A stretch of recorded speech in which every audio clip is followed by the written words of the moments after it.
Hi, I'm Romi Cortier from Romi Cortier Design. Today I'm helping some friends of mine turn their second bedroom into a home office to meet with clients. They're huge fans of the arts and crafts period, so we've decided to make a mural based on the work of Charles Rennie Mackintosh.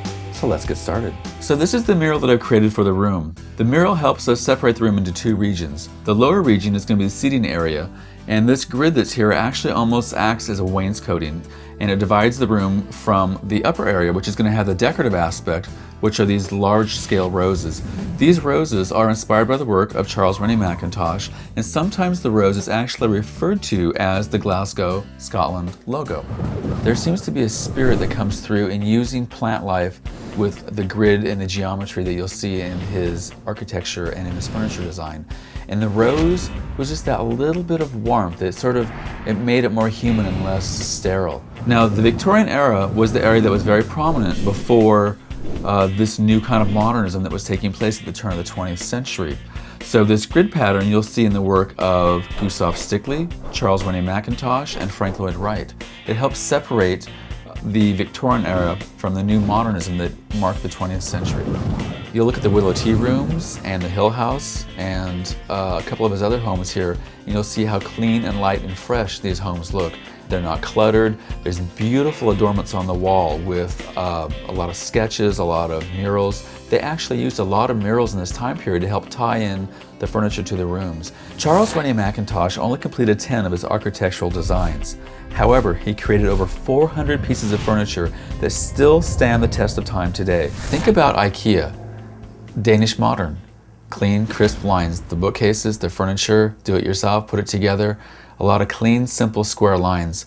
Those things started at the turn of the 20th century with people like Charles Rennie Mackintosh and Frank Lloyd Wright.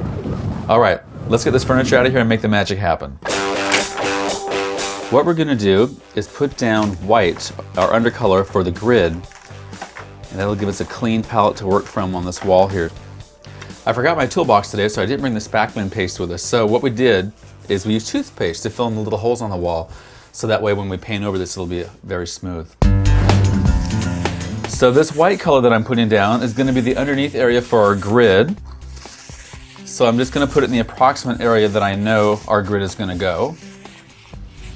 Right now we're gonna paint the roses. So I've got two 2-ounce sample paints from Benjamin Moore. One is pink raspberry and one is razzle dazzle. I'm going to pour these into the container here. I'm not going to stir them up. I actually want them to stay separate in terms of their tonality.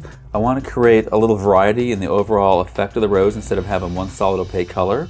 So I've poured our sample colors in here together like this, and then I'm just going to work back and forth with a wet paintbrush. We're using a wet paintbrush because that way it helps the paint move easier on the wall.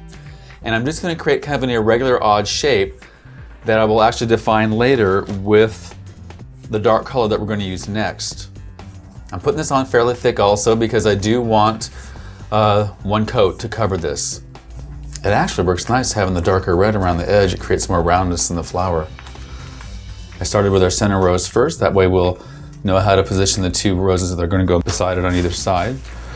We're using water-based paints. They're easier for cleanup. They blend easily. They're also just so much easier. They're easy to work with, and they're also a little bit safer. You're not inhaling a lot of toxic fumes. It's not like it's going to get wet in here or anything like that. If it does, you'll be moving out. And I'm also making each one of these roses a little irregular in shape. They're not perfectly oval or perfectly round. I want them slightly askew and a little bit cattywampus. No flower is perfectly round. They're not round in nature, then they shouldn't be round on this wall. So if you decide to take on this project at home, don't worry about this being absolutely perfect. What we want is irregularity. We want to look like it's been brushed on so that there's a little tonal change here. It doesn't have to be absolutely perfect when it comes to the color of these roses. So what we're going to do right now is take 1-inch tape and make 5 horizontal tape marks across the wall. I've marked on the wall at 35 inches, 36, 37, 38, on up. The X's let me know where it's going to be dark. So it helps me count out my white stripes, because wherever I put the tape, it's going to be white when I peel the tape back off. So I've got 1, 2, 3, 4, 5. 5 lines here. I'll have 5 lines going across here, and that will create the grid in the center. We're going to take another sample color by Benjamin Moore called Pear Green, and we're just going to paint in these little squares here. These are going to be our accent color that are going to stay after everything else is painted dark. When picking colors at home, think about the overall effect you want. Do you want it restful or do you want it energizing? If everything is monochromatic, it's going to be very restful. If you have contrasting tones, contrasting colors on the color wheel, it's going to have more energy and create a little bit more dynamic feeling in the room. If you want harmony, you want a calming feeling, choose 3 variations of colors side by side on the color wheel. A red brown, a red, and an orange red. They're all going to be close to each other on the color wheel, so they create a sense of harmony in the room. If you go across the color wheel to the opposite side of red, which is green, you'll actually create tension between the colors. So it's something to consider when you're looking for a spike or a complementary color. Look at what's across it, and that might help you find that one thing that sort of brings your mural or your color palette to life. Our final color that we're going to use here today is Dunn Edwards Cavern. The rest of the wall is going to be painted dark, and the dark is what's going to give us the contrast of the white stripes, the green squares, and the pink of the flowers. A mural like this has many applications. This would be great in a dining room. It would be great in a home office. It could even be used in a bedroom. Wherever you want to create a sense of intimacy in a room, something like this would be really, really wonderful. The question comes down to how much time do you have to actually make the mural. But I've seen images of Charles Rennie Mackintosh dining rooms where he did murals on all 4 walls, and it's just a super, super warm, wonderful, inviting feeling. So now I'm going to start working the dark color up into and around the edges of the flower. I'm going to leave as much of the flower itself as I can, and then I'll come back with a paintbrush to create the actual edges of this. But I want to leave as much of this exposed as I can, so I've got room to create the petals and keep the flower as large as possible. This color Cavern by Dunn Edwards is a really beautiful brown because it's a brownish gray, so it means it's got a little bit of gold in there, it's got a little bit of blue, so it can work in both warm and cool color palettes. That's why I use this color so often in my murals and in my other paintings at home and stuff, and my wall colors. It really allows for a lot of flexibility. It's a great neutral color. So you might be thinking to yourself, why in the world would you want to have a dark wall, a wall this dark in your home? It's going to make the room look small. I think that is the biggest fallacy of interior design. A wall that's dark can actually draw your eyes up to the height of the room, to the width of the room, and also sometimes when a wall is dark, it falls away from your vision. You don't really see it. Something that's light comes towards you. When it's dark, it just sort of falls away. So I think you can actually create a great optical illusion in a small room by making it look larger with a dark wall. And it doesn't mean all walls have to be dark, but just one wall. It makes a really big difference.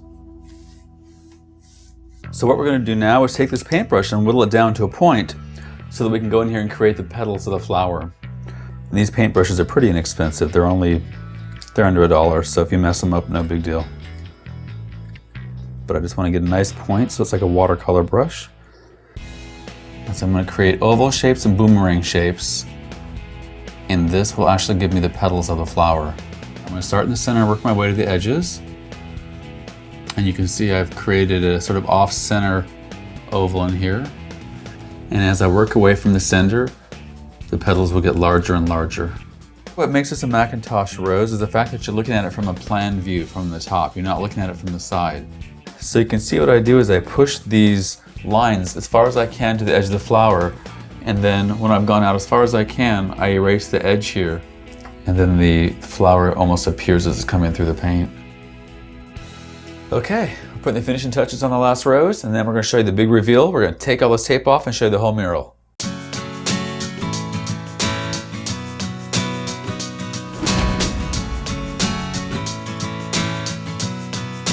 So here's our finished home office. We've got 2 great chairs we got at the thrift store for about $10. Table our clients already had, fresh flowers, stylized roses on the wall, the grid pattern with the little green spike of color. I think it turned out pretty great. I think Charles Rennie Mackintosh would be very proud. I'm Romi Cortier, Designing Better Living.